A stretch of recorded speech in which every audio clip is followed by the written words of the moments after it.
Oi, gurias, tudo bem? Gurias, queria hoje trazer uma reflexão que eu já tive há algum tempo, mas tem se tornado mais frequente, que é o seguinte: já perceberam que às vezes algumas coisas na nossa vida não andam, que algumas áreas da nossa vida ficam paralisadas? Parece que a gente tenta e não avança, e não avança, e não avança e as coisas não acontecem. Pois é sobre isso que eu vou falar.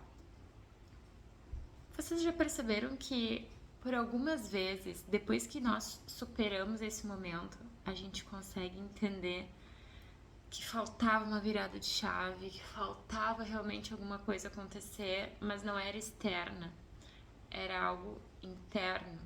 Precisava virar uma chave na nossa mentalidade, na nossa cabeça, nas nossas atitudes. E eu li esse livro aqui há algum tempo, O Pequeno Manual Estoico. Muito bom, sério, muito bom. E aí tem uma passagem que diz o seguinte: o bloqueio no caminho torna-se o caminho. De Marco Aurélio, a próxima citação.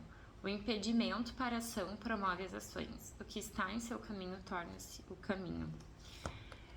Basicamente, a gente às vezes reluta tanto com algumas situações da nossa vida, né? Então, às vezes é um emprego que tu não quer estar, às vezes é um relacionamento que tu gostaria de ter e não acontece, às vezes é um relacionamento familiar que tu não sabe como superar, como lidar com aquela situação e a gente fica preso naquela situação e muitas vezes a gente não aceita a realidade, né? O nosso sofrimento é por não aceitar a realidade, por querer impor a nossa vontade sobre a realidade.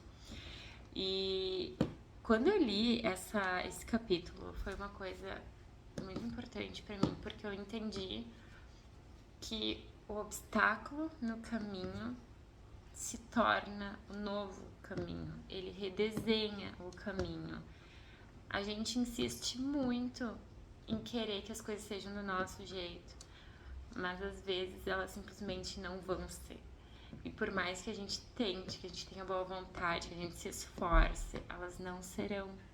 Porque aquele obstáculo ele precisa ser vencido, ele precisa ser contornado, mas ele tá ali, ele existe, não tem como simplesmente aniquilá-lo.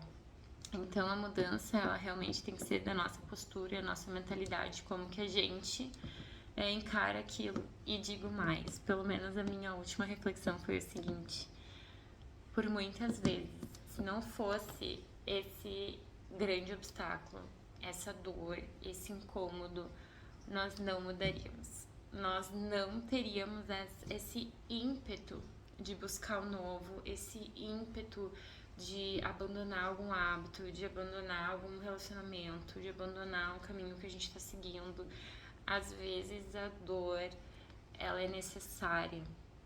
E quanto antes a gente conseguir identificar aquilo, ser sincero, honesta diante daquilo, eu acho que mais rápido a gente vai conseguir passar para a próxima fase. Enfim, esse é o entendimento. Esse foi o meu entendimento. Esse é o raciocínio que eu quis trazer. Eu acho que na minha vida eu tô experimentando isso, né? Eu sinto que algumas áreas da minha vida elas estão um pouco travadas, mas ao mesmo tempo, ontem eu parei pra refletir, poxa, mas é justamente porque me dói, porque me incomoda, que eu tô buscando uma solução, que eu tô buscando contornar essa situação, eu tô buscando me aprimorar, entender onde é que eu tô errando. Então isso também é um convite pra gente se remodelar, porque a pedra no caminho, ela faz um novo caminho, né? Então é isso. Essa é uma reflexão. Um beijinho pra vocês, tudo de bom.